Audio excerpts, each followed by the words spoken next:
स्वागत है आपका हिल्स पोस्ट मीडिया में। आज हम आए हैं नाहन के पूर्व विधायक कंवर अजय बहादुर सिंह जी के पास।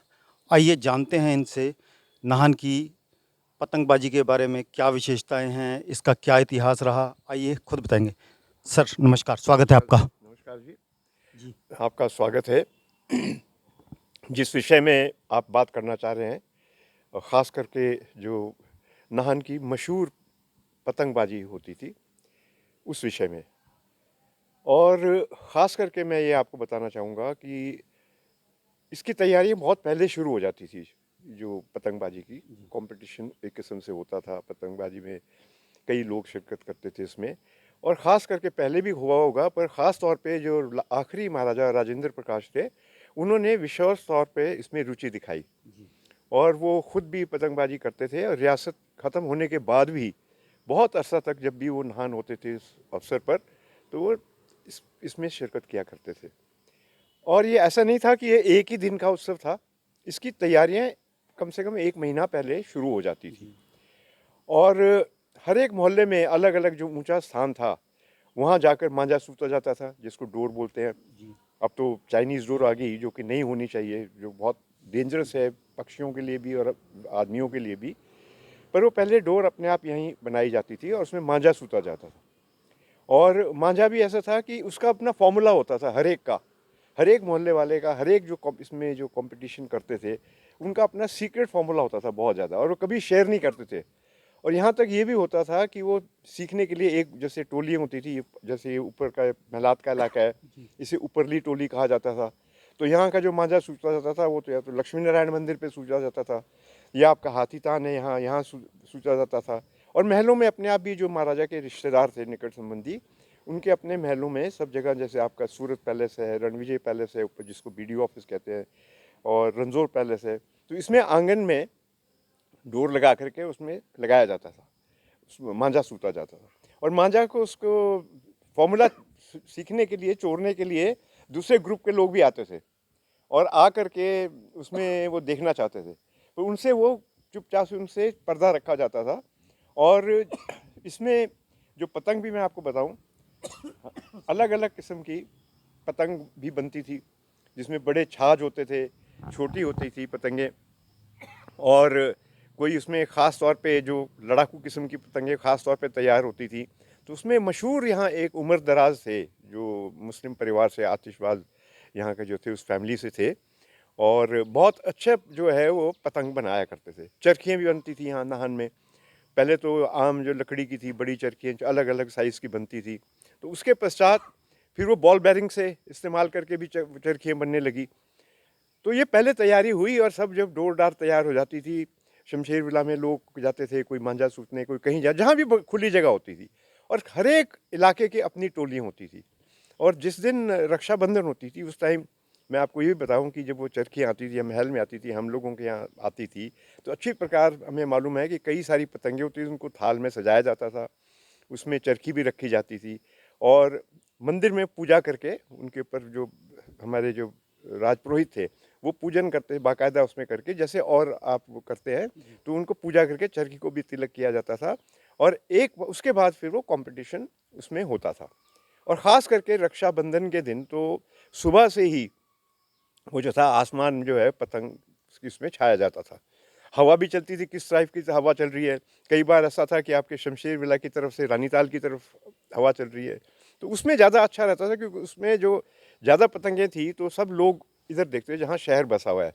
शमशेर विला तो अब बस गया, तब इतनी यहाँ भीड़ नहीं थी, पर कई बार ऐसी थी हवा जो कि आपके रानीताल से शमशेर विला की तरफ चलती थी, तो उसमें उस वक्त बड़े लोग इतने खुश नहीं होते थे, क्योंकि वो जंगल का इलाका था, तो वहाँ कंपटीशन वगैरह का मज़ा नहीं होता था।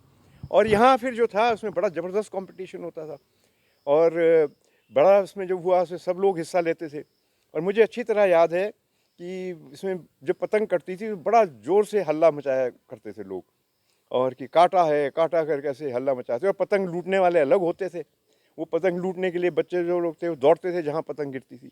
और कई ऐसे होते थे जो बीच में पतंगों में डाका भी मारते थे, वो एक कांटो लेकर के या डंडे में कील जैसे फंसा करके, या पत्थर में तागा बांध करके वो जो पतंगें दो लड़ रही होती हैं तो दोनों के ऊपर फेंक के वो भी लूटते थे। तो वैसा भी खेल इसमें होता था।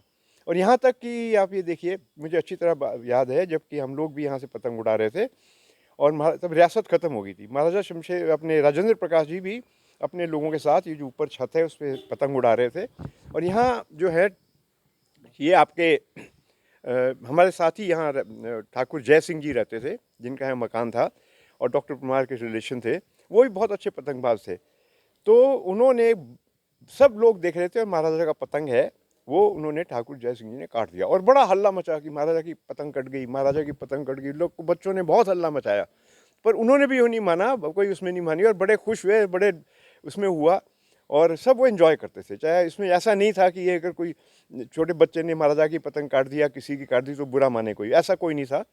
और इसमें विशेष होता था, खाना भी बड़े अच्छी तरह से बनते थे। आपके आपके ये बनती थी, नाल बड़ियाँ भी बनती थी और आपका क्या बोलते हैं उड़द की दाल बनती थी, सिवनियाँ बनती थी।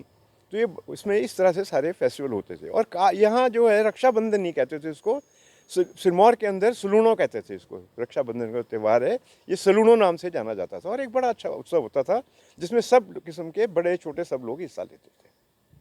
सर मैं आपसे कुछ और बातें जानना चाहूँगा।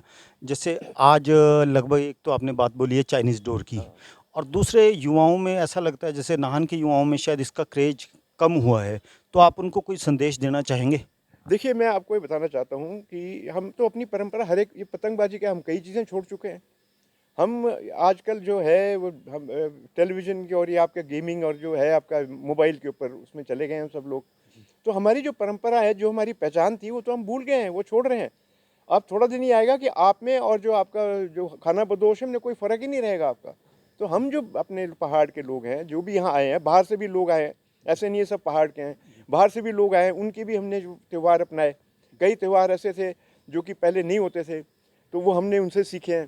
तो एक दूसरे की रिस्पेक्ट थी और एक दूसरे से बांध के रखता था। अब क्या हो जाएगा कि एक फैमिली यूनिट जो है, एक किस्म से यूनिट था, जो आप शहर देखें जिसमें भाईचारा था, एकता थी, हिंदू मुसलमान सिख और ये सारे, कोई जाति वर्ग यहाँ कोई नहीं। मुझे बड़ी खुशी है कि सिरमौर में इस तरह की कोई वो नहीं थी कि कोई भेदभाव ज़्यादा था, बहुत कम, कहीं कहीं होगा जो करते होंगे। पर ये अगर हम अपनी परंपराएं भूल जाएंगे तो हम अपनी पहचान भूल गए। इसका मतलब मैं एक प्रार्थना करूंगा सबसे कि जो ये पुरानी चीज़ें हैं जो उनके बुजुर्गों ने शुरू करी हुई थी, उसे कायम रखें, नई की ओर मत भागे। सर दूसरा, अगर कोई और इतिहास से रिलेटेड आपको कुछ याद आता हो, पतंगबाजी से रिलेटेड कोई खास तौर पे रक्षाबंधन के दिन का कोई वाकया? देखिए, रक्षाबंधन के दिन तो यही होता था। उसके बाद जैसे मैंने बताया राखी बांधी जाती थी, तो उसमें वो जो था, यही नहीं था कि बहनें राखी बांधती थी, उसमें ये भी था कोई भी व्यक्ति, रक्षाबंधन का माने कि एक प्रतिज्ञा होती थी कि आप हमारी रक्षा करेंगे। तो शहर के जो लोग थे वो भी आके राजा को राखी बांधते थे और एक किस्म से वो उनसे प्रतिज्ञा लेते थे कि अगर कोई कष्ट आया सिरमौर के ऊपर या कुछ आया तो आप बंधित हैं कि आप हम उसकी रक्षा करेंगे। तो एक प्रतीक होता था प्रोटेक्शन का, भाईचारे का और एक ही पेट्रोनेज का, ये प्रतीक होता था उसमें। सर आपने हमें वक्त दिया, हिल्स पोस्ट मीडिया को वक्त दिया, हम आपके आभारी हैं। धन्यवाद sir. Thank you very much, बहुत बहुत आपका शुक्रिया, आपने कष्ट किया आने का, थैंक यू वेरी मच।